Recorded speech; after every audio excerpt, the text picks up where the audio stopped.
هذا المفروض شنو اللي قدمناه لنفسنا، شنو اللي قدمناه لناسنا، شنو اللي قدمناه لمجتمعنا. يعني كل انسان المفروض يعرف حقيقه نفسه.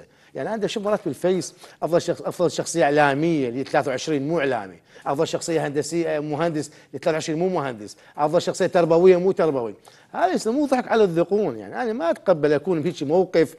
اللي يقدم افضل شخصيه، اللي يقدم شيء في حياته، يكون قدم شيء لمجتمعه، قدم شيء لناسه، قدم شيء لبلده. هذا المفروض نختاره كافضل شخصيه. اي نعم، انه اغلب هاي المنظمات غير رسميه.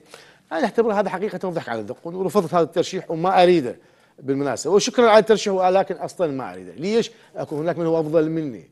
احنا المفروض كل انسان من يكون يعني انا دقر على الفيس والله فرحان فلان من الناس افضل شخصيه بالشرق الاوسط، وناشر صورته وناشر على شنو اللي قدمته يا اخي؟ يعني انت كيف تنشر شيء، يعني وانت اصلا ما مقدمه. المصادقه مع النفس والصراحه مع النفس يا اخوان من ضمن شروط الصحه النفسيه.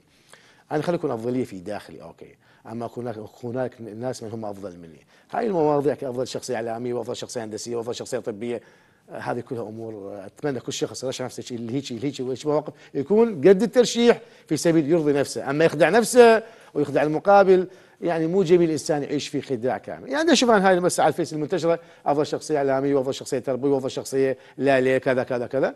ومثل ما قلت لكم يعني افضل شخصيه طبيه مو طبيب، وافضل شخصيه هندسيه مو مهندس، وافضل شخصيه اعلاميه اصلا مو اعلامي وما مقدم شيء. هذا اتكلم بصوره عامه، واغلب هاي المنظمات هي منظمات غير رسميه.